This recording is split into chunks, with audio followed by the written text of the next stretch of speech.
Do you feel that weight on your back? The exhaustion of fighting against everything and everyone day after day, against time, against expectations, against yourself. There is another way, without that brutal effort that drains you. Our society has programmed you for constant conflict. That's why anxiety and burnout seem inevitable. Alan Watts unraveled an ancient secret guarded in Eastern traditions. A simple and powerful principle capable of transforming your reality without requiring more suffering. The peace you seek is within your reach now. Stop fighting. Start flowing. Since childhood, we have been trained for battle. Without effort, there is no victory. By the sweat of your brow, you will eat your bread. These are not just phrases. They are codes engraved in our cultural DNA. Look around you. We celebrate exhaustion as a badge of honor.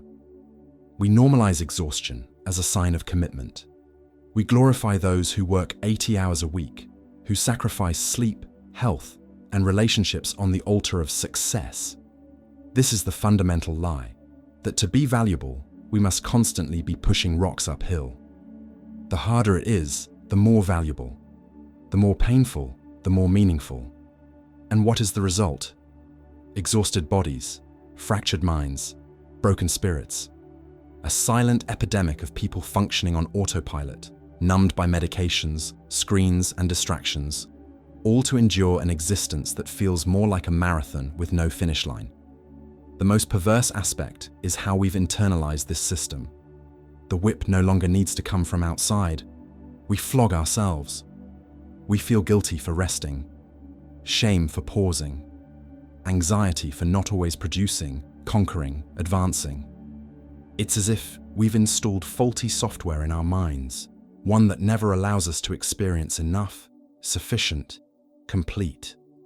Alan Watts noticed something deeply disturbing in the Western psyche. We are addicted to the illusion of control. We've convinced ourselves that with enough planning, adequate willpower, and relentless discipline, we can tame the chaos of existence. The ego is a convenient social fiction, Watts said. An artificial construction that makes us believe we are separate entities fighting against a hostile universe. This is the root of our collective neurosis, the false separation between us and the world. The more we try to control, the more resistance we encounter. The more we cling, the more everything slips through our fingers.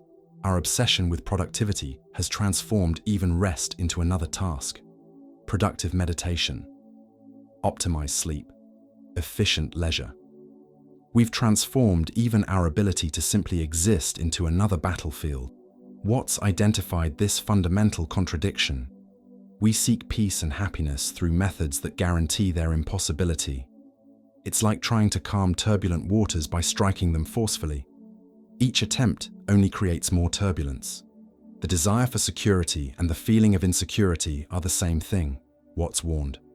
The more we try to feel secure through control, the more insecure we become, because we realize, at some level, the futility of this endeavor.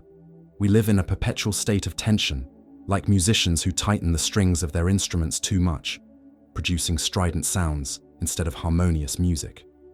This struggle is beautifully captured in Siddhartha's journey, in Hermann Hesse's timeless novel.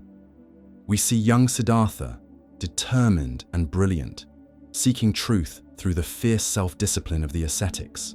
He fasts until his bones show beneath his skin. He meditates until he loses the sensation of his own body. He subjects himself to extreme privations in the belief that liberation comes through supreme effort. And what does he find? Nothing but a deeper emptiness. Like many of us, he discovers that the more he tries to force awakening, the more it moves away. The more he clings to the idea of transcendence, the less he transcends. There is a revealing passage where Siddhartha confronts this truth. I was fleeing from myself. I was seeking Brahman, Atman. I wanted to tear apart the self and extract the inner core. But I didn't find Atman. I didn't find myself. This is precisely the trap that Watts identified. We believe that through superhuman effort, we can transcend our condition, when in reality, that very effort is what keeps us trapped.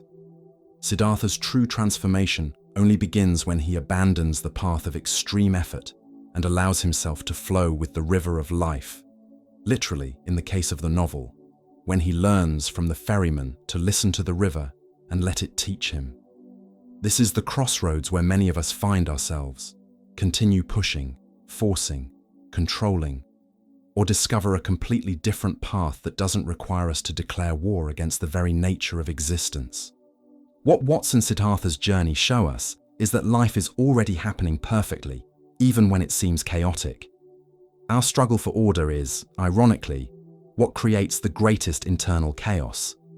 At the heart of Taoist philosophy, there exists a concept that sounds like a paradox to the Western mind. Wu Wei. Literally translated as non-action or non-doing, it represents something that our results-oriented culture has difficulty understanding. Wu Wei is not laziness. It is not passivity. It is not defeatist surrender. It is action without effort, effectiveness without struggle, power without force. To understand Wu Wei, observe water. It doesn't strain to flow. It simply flows. It doesn't struggle to find its way. It naturally finds the available. Water is gentle enough to not resist anything and powerful enough to sculpt mountains over. As the Tao Te Ching says, nothing in the world is softer and more flexible than water. Yet for eroding the rigid and strong, nothing surpasses it. Wu Wei is deeply understanding the terrain of reality and working with its natural inclinations, not against them. It's like a gardener who doesn't pull the plant to make it grow faster, but creates the ideal conditions and then allows growth to happen on its own. It is the wisdom of intervening only when necessary and to the right degree. No more, no less. It's like adjusting the sails according to the wind, instead of rowing furiously against the current. The biggest misconception about Wu Wei is confusing it with apathy. In reality, it may require tremendous attention and sensitivity. It is action perfectly calibrated to the moment, without the additional burden of anxiety, doubt, and excessive effort. Alan Watts had a rare superpower, transforming profound Eastern concepts into ideas that the West could grasp. With his refined British accent and his sharp wit, he became a cultural diplomat between seemingly irreconcilable worlds. You cannot catch a wave, Watts would say. You can only surf it.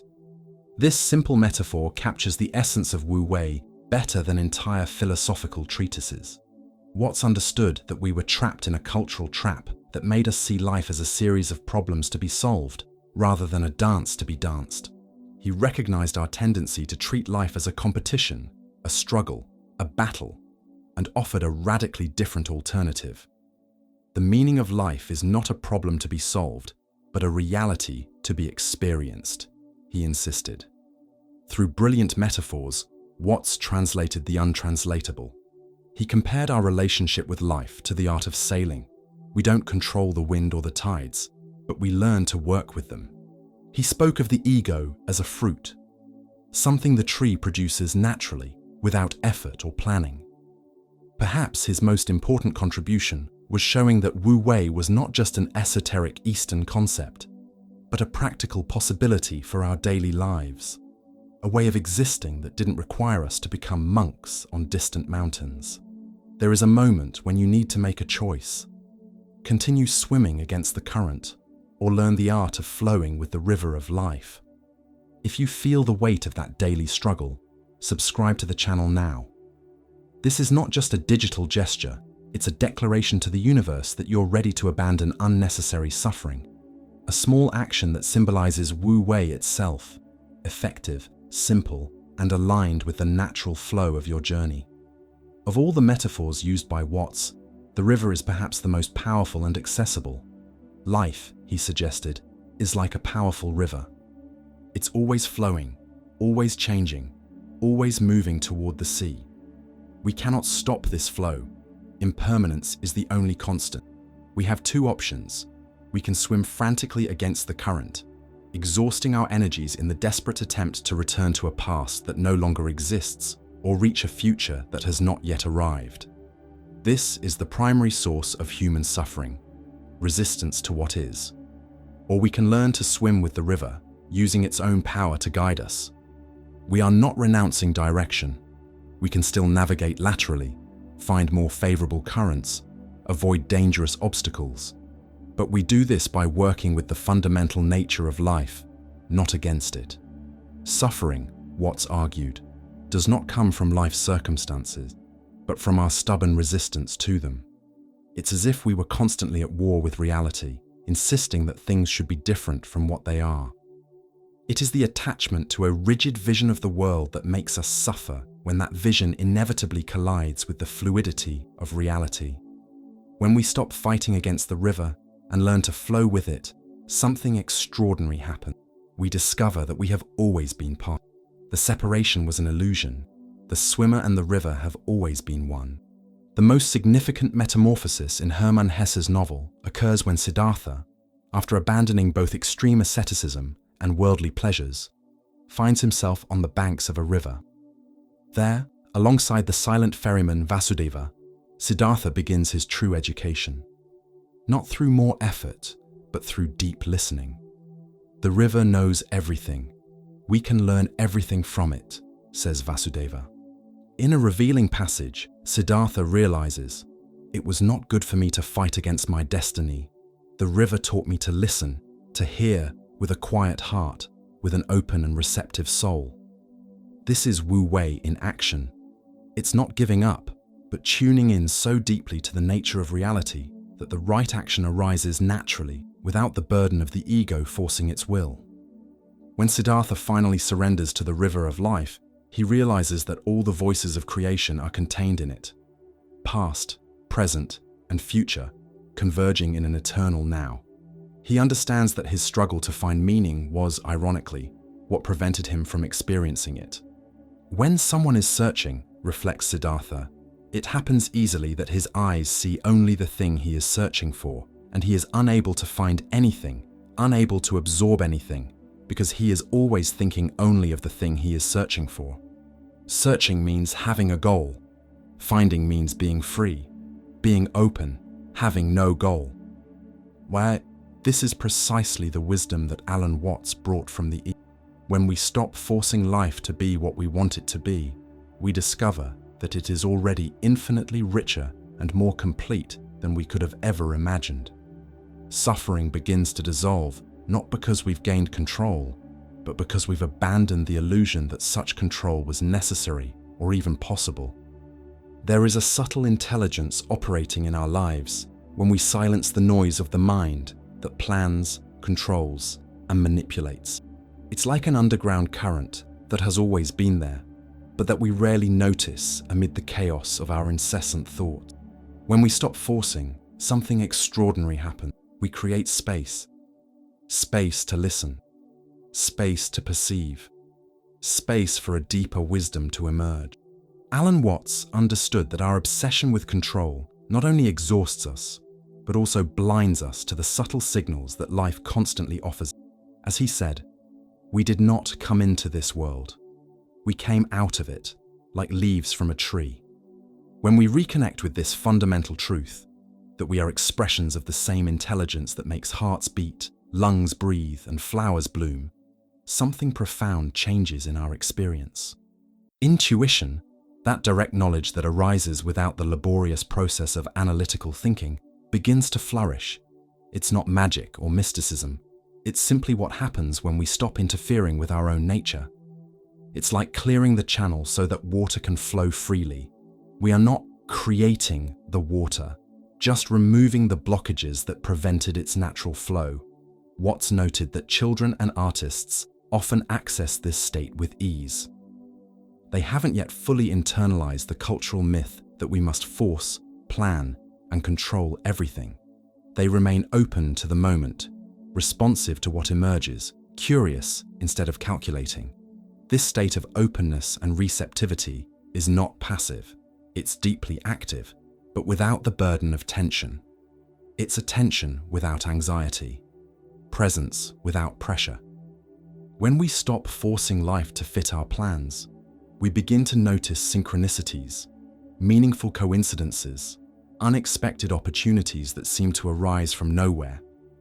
Scientifically, we can understand this as our unconscious mind processing information that our analytical consciousness ignores. Neurologically, it's the right hemisphere of the brain, intuitive, holistic, creative, gaining voice when the left hemisphere, analytical, verbal, linear, relaxes its dominance.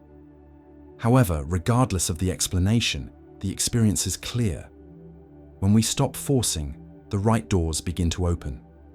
Not because we are being guided by supernatural forces, but because we are finally aligned with our own deeper nature and with the natural flow of life. As Watts suggested, the only way to make sense of change is to plunge into it, move with it, and join the dance. This principle of flow, intuition, and alignment with subtle signs finds a powerful and accessible expression in Santiago's journey in Paulo Coelho's The Alchemist. Santiago, a simple shepherd in Andalusia, is disturbed by a recurring dream about a treasure in the pyramids of Egypt. After consulting a gypsy woman and a mysterious king, he decides to abandon his comfortable and secure life to follow what Coelho calls his personal legend, the unique destiny that each person is called to fulfill. What makes Santiago's journey so relevant to Alan Watts' philosophy is that he doesn't force his way through rigid planning and obsessive control.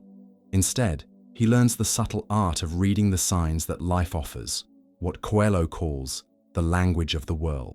When you want something, all the universe conspires to help you achieve it, the king tells Santiago, not as a promise of magical gratification, but as a recognition that when we align with our authentic calling, we become more receptive to opportunities that have always existed but went unnoticed. Santiago faces tremendous challenges. He is robbed, forced to work in a crystal shop, crosses the desert, faces tribal wars. But with each obstacle, instead of despairing or forcing solutions, he pauses, observes, and seeks to understand the hidden lesson in the difficulty. In a revealing passage, the alchemist teaches Santiago, "Listen to your heart. It knows all things because it came from the soul of the world and will one day return there." This is precisely the wisdom that Watts sought to communicate. There exists an intelligence that transcends the analytical ego, a wisdom that doesn't need to be forced or manipulated, only recognized and trusted. The irony in Santiago's journey, and the lesson that echoes Watts' thinking, is that the treasure he seeks is not only in the pyramids, but also buried near where his journey began. This revelation doesn't invalidate his quest. On the contrary, it shows that the real treasure was the inner transformation that occurred during the journey. As Watts often emphasized, spiritual realization is not achieving something new, but recognizing what has always been present. It's not conquering, but awakening to what already is. Santiago learns that strength doesn't come from stubborn control, but from receptivity to life and its subtle signs. He discovers that courage is not the absence of fear, but the willingness to move forward despite it, trusting in the flow of existence. And perhaps the deepest lesson that Santiago shares with Watts' philosophy: the universe is not something to be dominated, but a dance partner with whom we can co-create our reality. As the alchemist says to Santiago, everything that happens once can never happen again, but everything that happens twice will surely happen a third time. This is the essence of what Watts would call Wu Wei in action, the understanding that we don't need to force life when we learn to read its rhythms, dance with its patterns, trust in its flow. Santiago doesn't abandon his agency or responsibility. He remains active, engaged, directed. But he does so from a place of receptivity and flow, not rigid control and anxiety about the outcome. Just as Watts invites us to do, let go of the reins without abandoning the path. Trust without becoming passive. Flow without getting lost. One of the biggest misconceptions about Wu Wei is confusing it with passivity or renunciation. In a culture that values constant action, any suggestion of non-doing sounds like laziness or irresponsibility. But Wu Wei doesn't mean abandoning our commitments or becoming passive spectators of life. It's a form of action that arises from deep attunement to the present moment and the natural flow of circumstances. As Alan Watts clarified, Wu Wei is not doing nothing, it is not doing, which means acting without forcing, interfering, or obstructing the course and nature of things. It's the difference between rowing furiously against the current and learning to navigate skillfully with it. In both cases, we are in action, but in the second, our energy is multiplied by the very flow of life instead of being depleted in resistance to it. It's the art of intervening at the right moment, with the right intensity, and then allowing natural processes to follow their course, like a doctor who administers the medicine and then respects the body's natural healing time, like a farmer who plants the seed, provides water and nutrients, but doesn't pull on the plant to make it grow faster. Wu Wei is action that honors natural rhythms, that respects the inherent intelligence in processes, that trusts in the organic unfolding of situations. In a world obsessed with disruption, with moving fast and breaking things, Wu Wei invites us to a silent revolution, that of acting with the precision of the archer who knows exactly when to release the arrow, without anxiety, without excessive force. How do we translate this ancient philosophy to our frantic 21st century lives? Here are some practical paths. Quality over quantity. Our culture values more tasks, more projects, more possessions. Wu Wei invites us to do less, but with more depth and meaning. It's the executive who ends unnecessary meetings to focus on a single transformative conversation.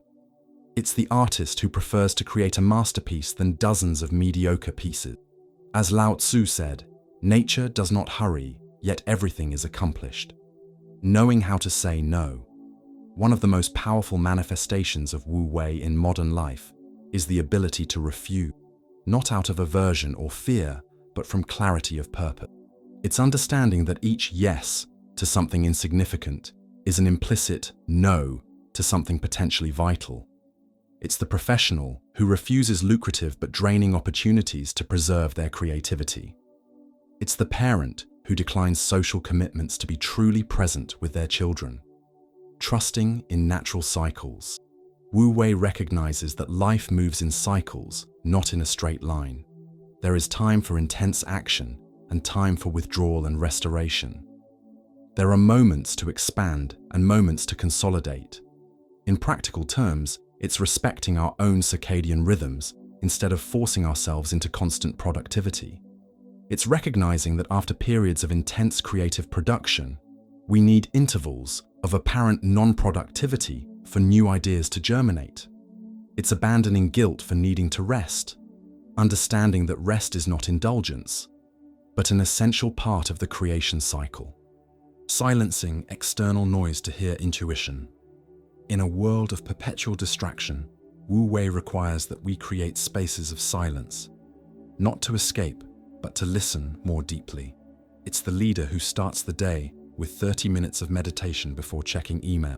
It's the writer who disconnects the internet during their creative period. It's the mother who silences notifications to be fully present with her child. In these spaces of quietude, the voice of intuition, our internal compass, can finally be heard above the constant noise of external opinions and social demands. Embracing impermanence, Wu Wei recognizes that everything is in constant flux. Resisting this fundamental truth generates suffering. Accepting it liberates our energy. It's the entrepreneur who sees the failure of a project not as catastrophe, but as valuable information for the next step. It's the parent who accepts that their children will grow up and follow their own paths, instead of trying to keep them eternally dependent. It's the recognition that our identities, relationships, and circumstances are in continuous transformation, and that there is wisdom in flowing with these changes instead of stubbornly resisting them. Adopting Wu Wei in a society programmed for control and effort is like swimming against a powerful cultural current. Our mind, conditioned by decades of messages about never giving up, pushing harder, no pain, no gain, will resist intensely. The ego, that construction that Watts described as a convenient social hallucination, will interpret any relaxation of control as a threat to its existence. It will produce anxiety, guilt, and fear to bring us back to the illusion that we need to force life to make it work. Our mind will produce thoughts like, If I don't plan obsessively, everything will fall. If I don't push myself beyond limits, I'm lazy. If I'm not suffering, I'm not progressing. Trusting the flow is naive and irresponsible. These aren't just individual thoughts, they're the collective voice of an entire culture, internalized as if they were absolute truths. Therefore, adopting Wu Wei requires constant vigilance and conscious choice. It's not a one-time transformation, but a continuous awakening to ingrained patterns of tension, control, and resistance. As Watts suggested, the true value of a person is not in what they get, but in what they become. And we become different not through Herculean effort, but through sustained attention and consistent choices that gradually dissolve layers of conditioning. By practicing Wu Wei, we're not abandoning effectiveness or responsibility. We're discovering a deeper and more sustainable form of engagement with life. One that doesn't require constant war against reality, but creative collaboration with it. As Alan Watts said, the only way to find freedom is to stop trying to escape. It is in this surrender, not as defeat, but as recognition of a deeper truth, that we find what we've always sought. The ability to live with fullness, joy, and meaning without the crushing burden of perpetual control. Wu Wei is not a technique to be mastered, but a dance to be learned, a continuous adjustment between our conscious will and the inherent wisdom of life, a dance that gradually teaches us that we are part of the flow, not separate from it. And in this understanding, all the unnecessary suffering we carry begins, finally, to dissolve. There is a disconcerting paradox at the heart of Alan Watts's philosophy. It is precisely when we stop trying to control everything that we gain access to a deeper form of power and effectiveness. Our Western conception of freedom is often distorted. We confuse freedom with the ability to impose our will on life, to twist circumstances to conform to our desires. We live with the illusion that we will be free when we can finally do exactly what we want, when we want, how we want. Watts offers us a radically different vision. True freedom is not doing what we want, but wanting what we do. It is the alignment between our inner nature and our external actions. It is the dissolution of the artificial division between I and the world that creates so much suffering. Real surrender, Watts suggested, is not surrendering to some external force, but to your own deepest nature, to reality itself. It's difficult to understand this principle because it challenges our common understanding of control and surrender. We tend to see control as good and surrender as weakness, but Watts shows us that there is a form of surrender that is paradoxically the path to our greatest power. It's like the judo practitioner who learns to use the opponent's weight and strength against them. It's the virtuoso pianist who, after years of disciplined practice, finally surrenders to the music, allowing it to flow through them without conscious control of each note. When we consciously surrender to the flow of life, not as passive victims, but as conscious participants, something extraordinary happens. Anxiety diminishes, clarity increases, and we discover a capacity for action that doesn't arise from tense effort, but from a kind of intuitive knowledge of the moment. It's as if, by stopping trying to direct the entire spectacle of existence, we finally become capable of perfectly performing. One of the most transformative effects of stopping forcing is the space that opens in our consciousness and in our life. When we are constantly pushing, planning, controlling, and manipulating, we occupy all the available terrain with our feverish activity. There are no gaps, no silences, no empty spaces where something new can spontaneously emerge. As Watts said, you cannot think of new solutions with a mind already full of old solutions. Stopping forcing creates a creative vacuum, a space of possibility where intuitions can emerge, where meaningful coincidences can occur, where unexpected connections can form. It's like the artist who needs to completely clean the studio before starting a new. It's like the scientist who needs to abandon an old paradigm so a new one can emerge. It's like a forest that occasionally needs a controlled fire so new forms of life can thrive. When we stop occupying every moment with anxious planning and compulsive activity, we create the necessary space for our true nature to emerge. not as an artificial construction that we need to force, but as a spontaneous expression of who we really are. As psychoanalyst D.W. Winnicott observed, it is a joy to be hidden, but disaster not to be found. Many of us are so busy building and maintaining facades, carefully cultivated social identities, that we never allow our true self to be found. Stopping forcing is removing the layers of pretense, pretension, and performance that we've accumulated. It's allowing our authenticity to breathe, perhaps for the first time since childhood. And in that space, something surprising happens. Opportunities we never noticed before become visible. Potentials that were dormant awaken. Paths that were hidden by the fog of our anxiety and hyperactivity suddenly reveal themselves. It's not that these opportunities didn't exist before. We were too busy pushing our agenda to notice them. As Watts would say, the future is an illusion. The only real moment is now. And it is only by opening completely to the now that you can create a better future. The final promise of Wu Wei, and perhaps the most attractive to our exhausted minds, is the deep peace that comes from alignment with what is. This is not the superficial and temporary peace that comes from having managed to control some circumstances momentarily. It's not the fragile peace of finally having arranged all the pieces in their correct places, only to inevitably see them become disorganized. It's a peace that arises from the deep understanding that we were never separate from the flow of life, that the struggle to control reality was based on a false premise, the illusion that we are isolated entities fighting against an alien or hostile universe. As Watts said, you are something that the entire universe is doing, in the same way that a wave is something that the entire ocean is doing. When this understanding deepens, not as an intellectual concept, but as a lived experience, anxiety begins to dissolve at the source. It's not that life's challenges disappear, but our relationship with them fundamentally changes. It's like the difference between swimming with a strong current and trying to fight against it. In both cases, we need to be attentive and engaged. But in the first, we move with a sense of cooperation and fluidity, while in the second, we experience resistance and exhaustion. The peace that Watts offers us is not escapism or denial. It's not a flight from the complexity and challenges of existence. It's a peace that arises precisely from facing life as it is, without the additional layers of resistance, judgment, and struggle that we usually add. It's like the difference between carrying two loads, the natural weight of life and the additional weight of our resistance to that weight, and carrying only one. The burden doesn't completely disappear, but it's reduced to its natural dimension, without the additional suffering that our struggle creates.